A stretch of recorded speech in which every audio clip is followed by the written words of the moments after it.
and you feel like calling, I'll be there for you. When the road seems uncertain and you can't stop the hurting, I'll be there for you. There's no one beside you, I'll be there to guide you, catch you each time you fall. When the stars won't shine anymore, I'll be there.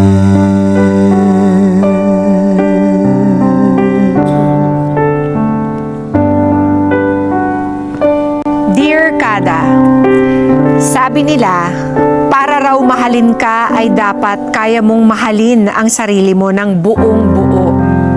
Ngunit, paano kung ang pagmamahal na kaya mong ibigay ay hindi lang tungkol sa pagmamahal sa sarili, kung hindi pati ang parte ng iyong katawan? Ang kwento namin ni Prince ay hindi mala fairy tale. Walang once upon a time or walang carpet ride. Simple lang. Naging magkaklase, naging magkaibigan, at naging mag-girlfriend at boyfriend kalaunan.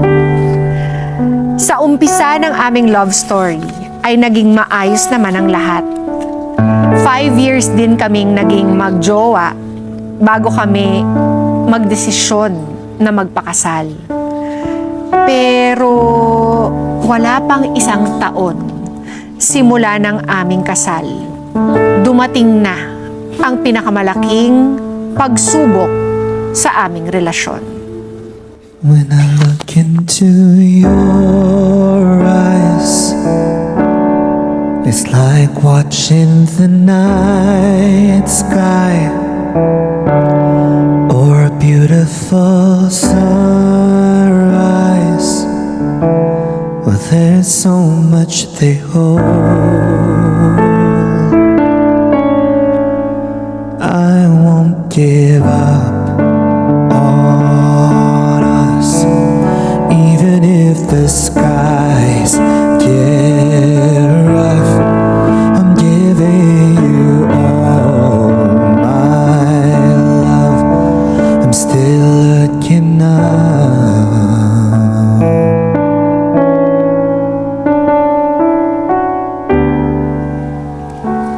Taong 2017, noong ma-diagnose si Prince ng kidney failure, halos gumuho ang mundong unti-unti naming binubuo. Ngunit kahit ano pa man ang dumating sa aming buhay, tulad ng aming pinangako sa isa't isa, na in sickness and in health, kapangyarihan pa rin ng pag-ibig ang mananaig. Kalaunan ay napapayag ko rin siya na ako ang maging kidney donor niya. Hindi naging biro ang naging struggles namin during the workup. Hirap kami financially dahil hindi rin biro ang gastusin namin. Nahinto at natagalin kami dahil kinailangan pa namin makapag-ipon para sa gagamitin namin. Kaya natagalan din bago na isagawa ang transplant para kay Prince. When you try your best but you don't succeed, when you get what you want but not what you need, when you feel so tired but you can't sleep, stuck in reverse,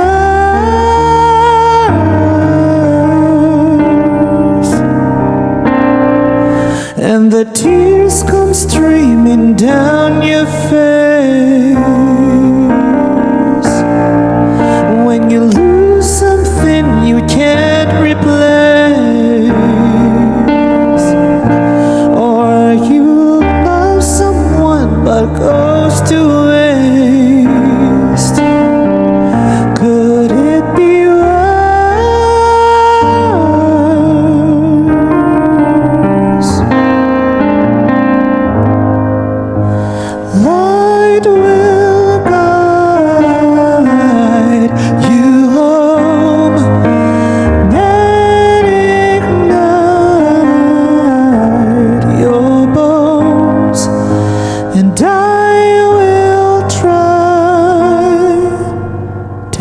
miss you.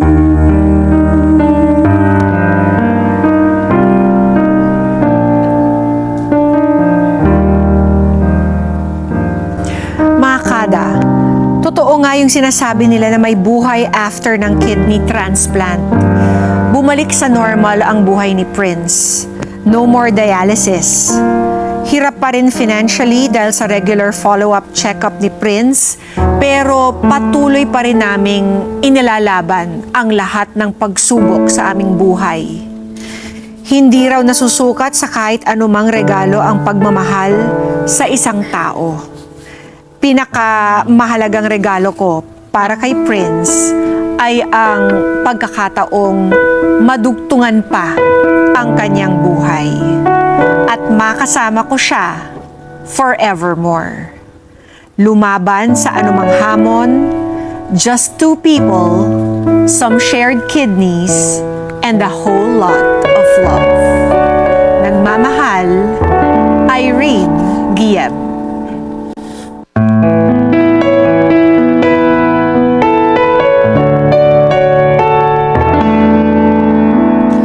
Too many people try to come between us. None of them seem to matter when I look into your eyes. Now I know why I belong here. In your arms I found the answer. Somehow nothing would seem so wrong here if they'd only realize that I was born for you and that you were born for me. And in this random world, this was clearly meant to be. What we have, the world could never understand or ever take away.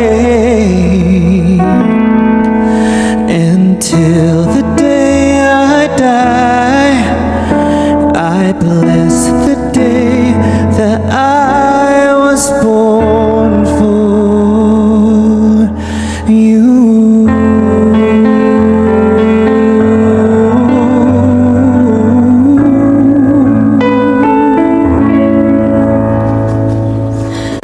Thank you, our musikeyo Kevin. Mga kada, let's welcome our dear couple, Irene and Prince. Good morning! Napakaganda ng inyong story. And habang nagbabasa nga ng letter si Mama P kanina doon sa Dear Kada, umiiyak na. Napapaiyak na itong si Irene and Prince. Oo nga, ma'am. Kasi sobrang, na-touch pa rin talaga ako dun sa kwento namin na hanggang ngayon, hindi ko pa rin, sa sarili ko na nalampasan na po namin yung pagsubok na yun. Ano muna tayo? Doon muna sa love story. Yes. Balik muna tayo doon sa pinakauna. Sabi mo, kayo ay magkaklase doon sa letter, di ba? Yes po. Bale, nagkaklase po kami taong 2009. First year college po ako that time and ganun din siya po. First year college din siya. And nagkaklase kami sa ibang mga subjects hanggang sa naging magkaibigan po kami. Hanggang sa naging magkaibigan. Opo. Sino ang una? Nagka-crush sa inyong dalawa? Actually, ako po. Kayo po, Prince. Yes, po. Ano ang nakita mo kay Irene? Actually, ma'am, kasi dati po, IT student po kasi ako dati po. Nahihalo po ako sa mga midwifery po. Then po, pagdating ko po sa school, ay sa klase po mismo is, ako lang po ata, o dalawa po pala kami na lalaki lang po sa klase. Tapos ang ganda ni Irene, nakita mo agad. Yes po, actually po, siya po yung una pong nakita ko dati sa... Parang pagtanong sa ring light si Irene siya lang yung nagliliwanag doon sa room. Kasi ang ganda eh. Tapos, Actually po, nabigyan po ako sa game po. Patingin nga! so ibig sabihin, pag pumasok po kayo sa classroom, nakasmile na siya. Unless, nandyan talaga yung dimple niya kahit hindi nakasmile. Yes po, ganun po kasi siya. Dati po. So charming. Tapos, Ikaw naman, Irene, paano nagkagusto kay Prince? Actually po, hindi hindi ko siya kilala noon. Tapos, nagpapansin siya. Paano nagpapansin itong Prince? Nagpapansin siya na sabi niya, libre ko daw siya, hindi ko siya kilala. Pero magkaklase na po pala kami. Nagpapalibre? Nagpapalibre? Alam na ang strategy. Nagpapalibre siya. Ay, libre mo ako merienda, hindi ko siya kilala that time. Tapos yun, hanggang sa naging magkaibigan po, yan, nagkakasama na sa mga lakad, ganyan po. Ayun. Pero nung sabi niya, 'di ba, ikaw yung una na notice niya dahil sa dimples. At syempre, ang ganda mo, Irene, ang acknowledging. Kasi nga, Ay. na-notice mo ba na meron siyang gusto sa'yo ng konti? Hindi po. Kasi hindi kasi ako nag-a-assume ng kung gusto niya ako hanggat wala po siyang sinasabi. Kaya nung magkaibigan kami, hindi ko talaga alam na gusto na niya ako. Oh. Pero may mga nagsasabi na po na, ayun nga, may crush daw siya sa akin. Nakasmile mo na. Sige na nga. Sige, i-fast forward natin ng konti. When did the first date happen? First date. Naalala niyo pa ba? Kung paano mo siyang Ikaw pa rin ba niyaya? ng libre, Irene? Oo nga. Hindi. Kala ko Ano ba ikaw yung pa- libre? Hindi. Ay, hindi po. Siya po nanlibre. Oh, Prince, kwento mo, paano mo nagyaya sa first date ever? Actually po, ayun yung diskarte ko. Sige, share mo yung diskarte. Kunwari po, kakain po kami sa labas, pag lunch na, ganun. Available ka ba ngayon? Na which is okay lang po sa kanya. Tapos, yun na po. Pero hindi po niya alam na gusto ko na siya. Iba pa yung intention mo, po, kumbaga. Baka nag-build up na po ako ng relationship sa kanya. Na mas ganun po na unti-unti ko rin po siya nakilala kasi crush ko nang po siya dati. Pero nung unti-unti na pong nakakausap ko siya is doon ko na po nalalaman yung mga ugali niya. Tulad ng ano, Tulad Prince? na, mas lalo na yung love siguro, tingnan mo. Sige na nga, Yun kwento. po, pag nag-a-advise din po siya. Di ba sabi nila, kapag mahal mo, hindi mo siya parang ifo-force na baguhin yung buhay. Kung mahal ka talaga niya, kusa siyang magbabago para Totoo. sa'yo. Ganun ba ang nangyari, Irene? Yes po. Bale, ako po kasi nag-advise sa kanya kasi madami po siyang liniligawan. Oh. Prince, Wait lang. Ano to? Tapos, Tapos yun, nung naging kami na, as in wala na po akong hindi ka ba nakita. natakot? Kasi syempre, alam mo yung past niya eh. Hindi po. Hindi ako natakot na kunyari lokohin niya ako or something. Kasi nakita ko po yung pagbabago sa kanya nung nanligaw siya sa akin at nung naging kami na. Ano naman yung ugali ni Prince na nagustuhan mo? Bale, yung una ko pong nakita talaga sa kanya is na napakabait niya. Tapos, mabait siya na anak sa mga magulang niya. Yun po talaga yung isa sa pinakarason bakit ko siya nagustuhan. Yung mabait siyang anak sorry, sa mga magulang po niya. Ayan, so yun. So actually, yun yung isa sa mga trigger kung bakit ko siya nagustuhan noon. Kasi yun nga, pinakilala niya ako sa family niya na hindi pa kami. And ayun, okay naman yung pag-welcome ng family niya sa akin. So ang sabi kasi ng mama ko noon, malalaman mo daw na mabuting tao yung lalaki kung mabait siyang anak sa mga magulang niya. So kung may respeto siya sa mga magulang niya, green flag daw yun. So yun. Ang ako kay Prince, di ba sabi mo before, hindi ka ganun kaseryoso sa mga girls. Anong meron si Irene na biglang nagbago? Pati yung kung paano ka, para makilig tayo dito. Sige na nga. Yeah, actually, mama, dati po kasi is, parang andun ako sa stage din dati na naghahanap na rin po ako ng girlfriend na seryoso po. Ganun. Kasi, actually naman po lahat po ng naging girlfriend po is seryoso. Actually po, hindi naman po talagang total, hindi naman po sasadya yung parang, ano po, mga, Sabi ni Irene, huwag ko na. Hindi, pero At feeling ko, fast forward na tayo, dumating amiga. din siya sa timing na, yung lalaki din may timing. Mararamdaman yun, di ba, na kung itong babae na to ay pang forever na, Correct. dumating na nga yung pagkakataon na yan, after 5 years na maging mag-boyfriend-girlfriend kayo, eh hiningi mo na yung matamis na oo, Oo nga. ni Irene para makasama habang Kwento the buhay? proposal, please. Actually po, wala pong proposal na nangyari po. Pero nag-uusap na po kami na pagkatapos kasi po ng 2 years, graduate na po kasi siya. LDR po kami ng almost 2 years din po. Bakit LDR? Kasi po taga Quirino po siya, from Nueva Vizcaya po ako. Tapos yung school po namin Nueva Vizcaya din po. I see. Paano nag-work? Una pa lang pala may pagsubok na yung relasyon. Yes po.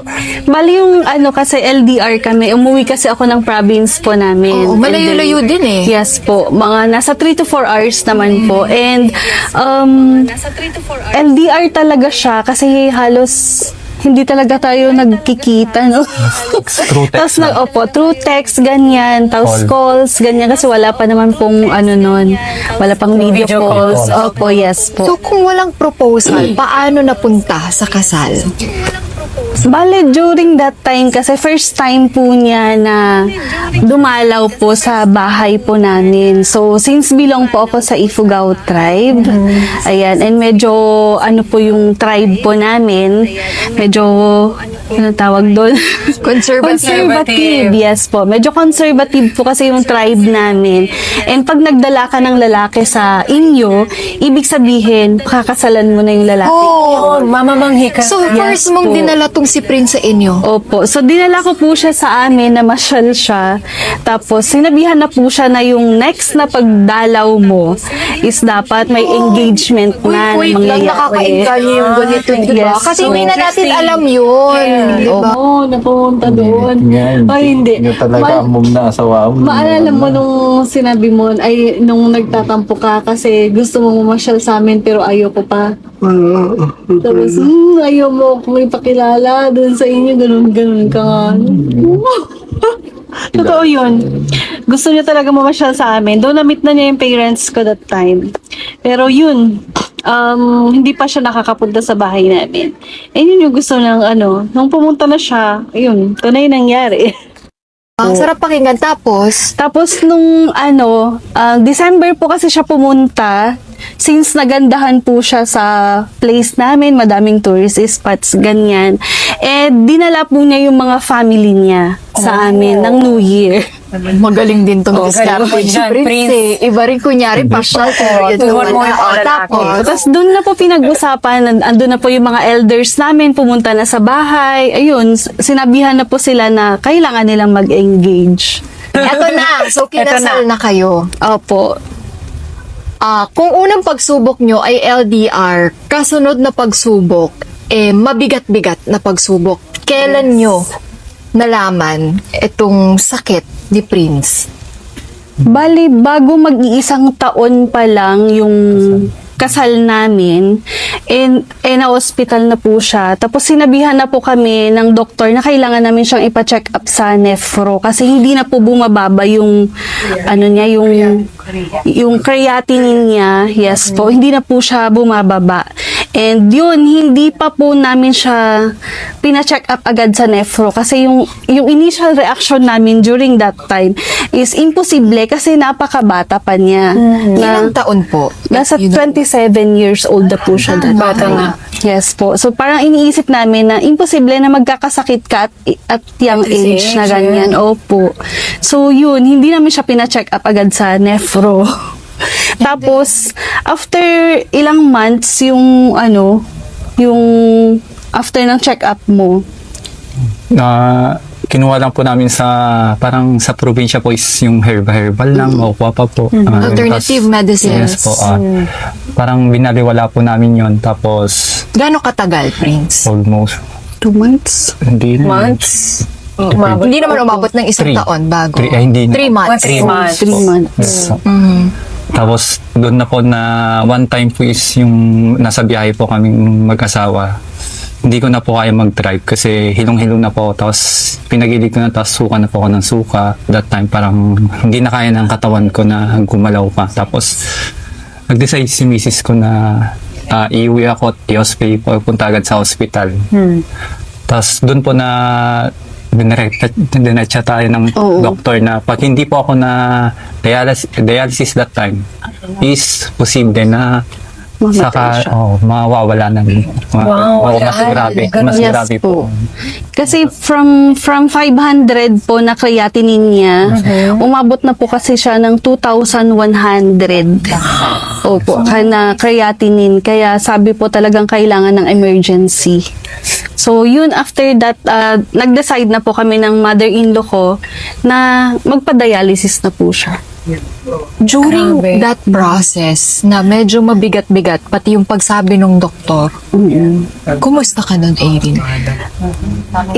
Yung time na yun, parang hindi pa rin po talaga ako makapaniwala. Hindi ko pa matanggap. nagsisink in. Hindi pa nagsisink in.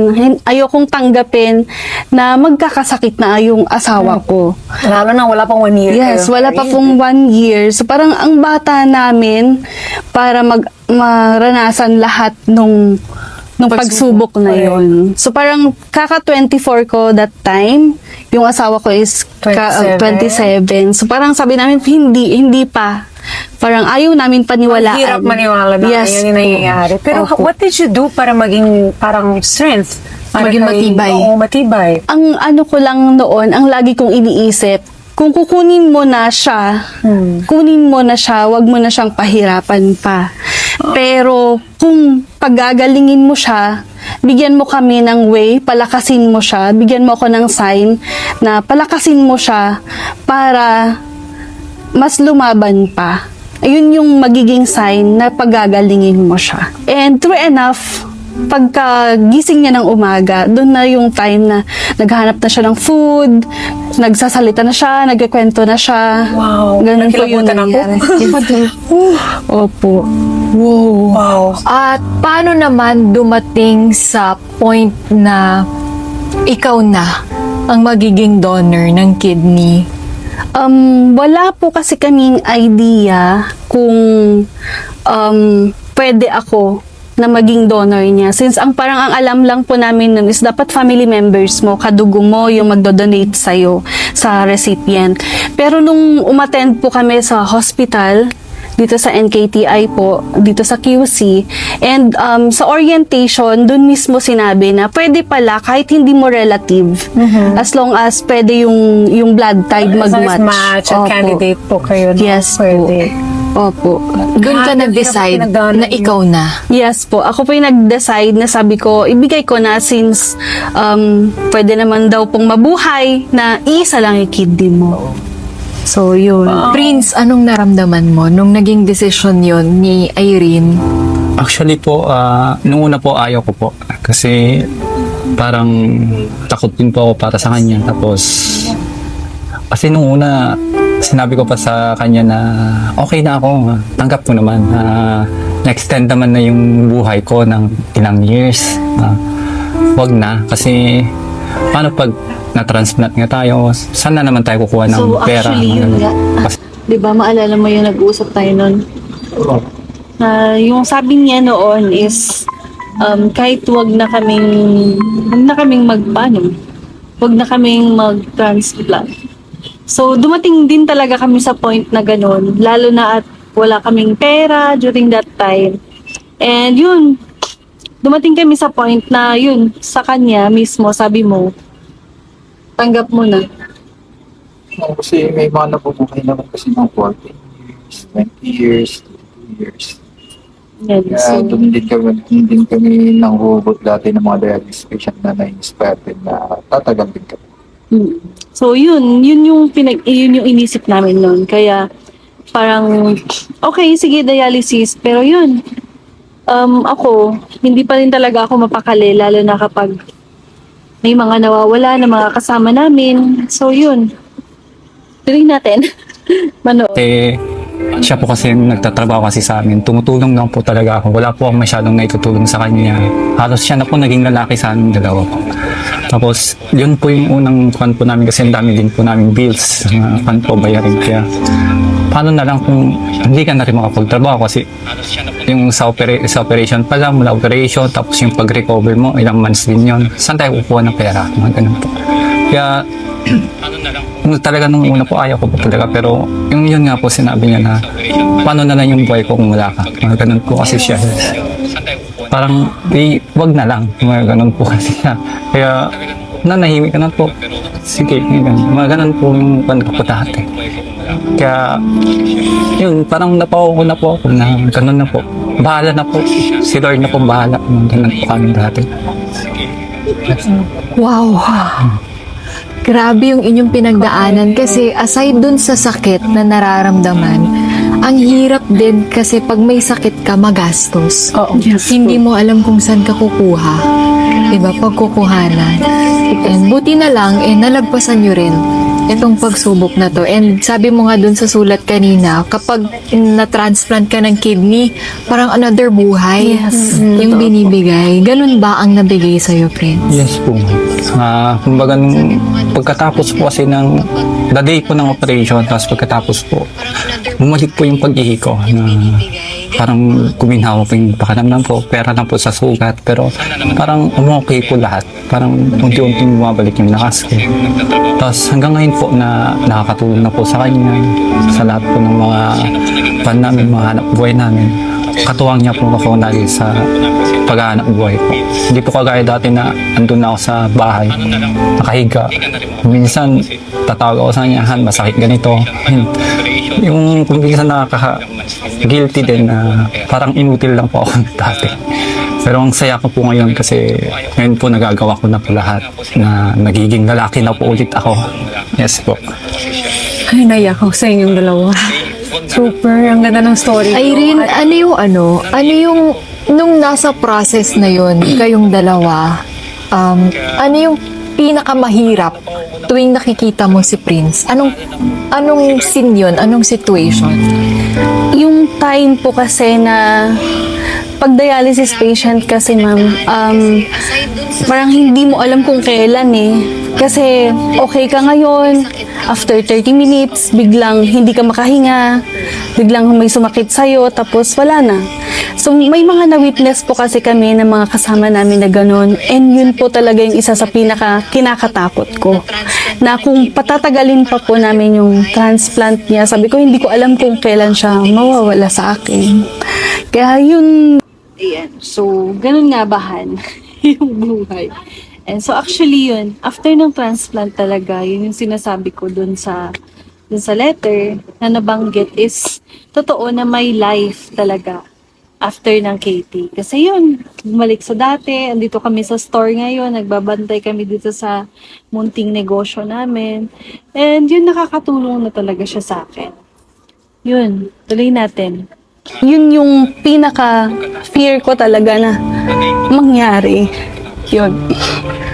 Ay, ang hirap nito. Iba yung nadadala ng pag-ibig, no? No, parang hindi mo na iniisip yung consequence na maaring mangyari sa'yo. Ang gusto mo lang, madugtungan yung buhay ng mahal mo. Yes.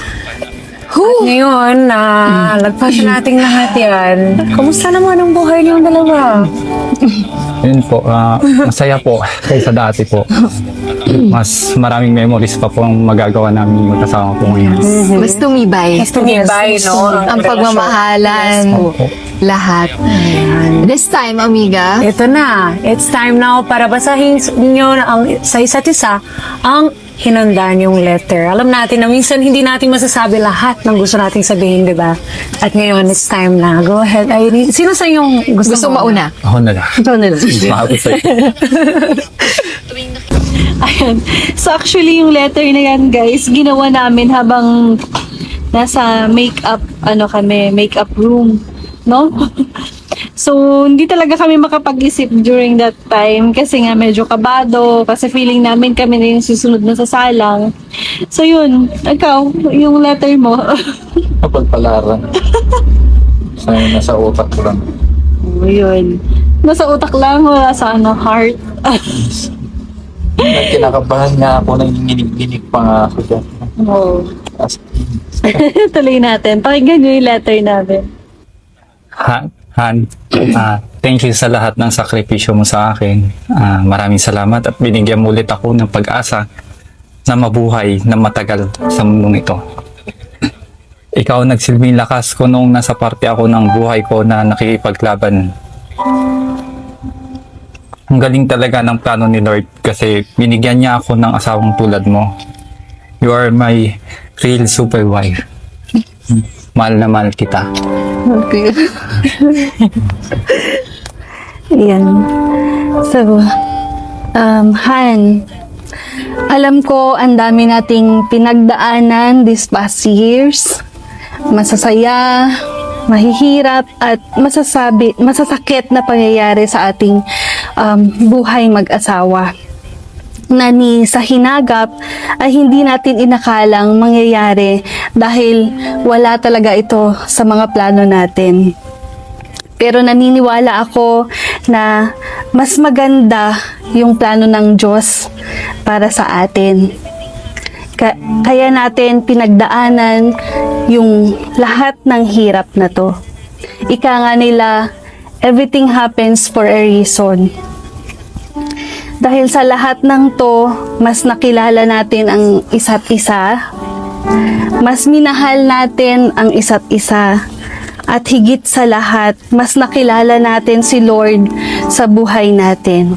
At dalangin ko, sana wag natin siyang kakalimutan. Mahal kita noon, mas minahal kita ngayon, at mas mamahalin pa.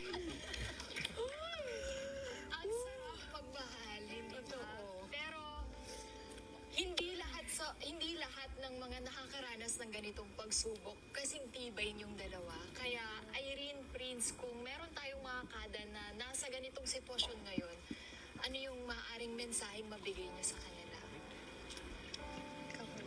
Yun na po, laban lang po tayo, tapos huwag po tayong mawawalan ng faith kay Lord. Kasi siya lang po talaga ang makakatulong sa atin. Saka pagkatiwalaan po natin ang mga taong nagmamahal sa atin. Sa darating pang mga taon. Ay, sarap! Super yak na ako. Ang sarap pagmahal, hindi Totoo. ba? Pero hindi lahat ng mga nakakaranas ng ganitong pagsubok kasing tibay niyong dalawa. Kaya Irene, Prince, kung meron tayong mga kada na nasa ganitong sitwasyon ngayon, ano yung maaaring mensaheng mabigay niyo sa kanila? Yun na po, laban lang po tayo, tapos huwag po tayong mawawalan ng faith kay Lord. Kasi siya lang po talaga ang makakatulong sa atin. Saka pagkatiwalaan po natin ang mga taong nagmamahal sa atin. Tama. Para sa mga caregivers po na kagaya ko, and sa mga dialysis patient na din po na dinaranas po yung tulad ng sa mga pinagdaanan namin, wag niyo pong bibitawan yung mga mahal niyo po sa buhay, yung mga may sakit. Wag niyo po silang kakalimutan. Wag niyo pong hayaan, wag po kayong mapagod na alagaan sila at ilaban po natin sila. Oh, I love the wag mapagod. Mas lalo ko naiyak dyan. Para kailangan natin Para kailangan din namin ng anyway, Okay, para muna. Para Ako naman naman. makapag-unwind kayo, ito naman ang regalo ng kada umaga sa inyo. Mayroon kaming free date sa inyo mula sa Forest Crest Nature Hotel and Resort. Yan, meron kayong overnight accommodation dyan for 2. Meron na ring free breakfast, free massage, di ba? Deserve nyo mag-unwind. Hindi lang syempre, yan. Para mas lalo kayo pa ay beautiful and healthy, meron kaming Sara Skin products na shampoo, conditioner, lotion, serum, at sunblock worth 2,499 pesos na pwede niyong gamitin yan para mas lalong beauty kayo dyan sa mga photos niyo. Maraming salamat, Irene and Prince. Thank you. Kasi pinakita nyo sa amin na buhay talaga yung pagmamahal, di ba? Yes. Parang mapapagod pero hindi susuko. Yes. Kung mahal na mahal mo ang isang tao. Maraming salamat, Thank you Irene po. and Prince. Thank you po. Napaka-inspiring ng inyong story. At marami sa mga kada natin ang napaiyak ninyo. Maiyak din. Lalo na mga mommies, di ba? Talagang nakakakilig naman ng inyong kwento at nakaka-inspire. And sana patuloy na talaga kasi may mga check-ups pa, no? Tuloy-tuloy pa tong check-up na to, no? Okay, thank Stay you. healthy. Stay stay healthy. Love. Ay, yun pa pala, paalala lang, no, Irene, kasi nga, akala nyo nung una, parang binaliwala, no? Paalala natin sa mga kada, huwag baliwalain. Yes. Diba, Prince? Yes po. May, gusto nyong advice pa? Additional about health. Pagka may naramdaman po kayo na something na bago sa katawan nyo, wag po kayong mag-hesitate na lumapit agad or magpa-check up agad po para mas maagapan. Para hindi po siya lumala na parang tulad po nung naranasan po namin. Irene, Prince, iwan mo na rin ang yung social media kasi for sure maraming kayo na-inspire ngayon. And so, pwede niyo po kaming i-follow sa Facebook page po namin, Irene Lupais Aidon Geb.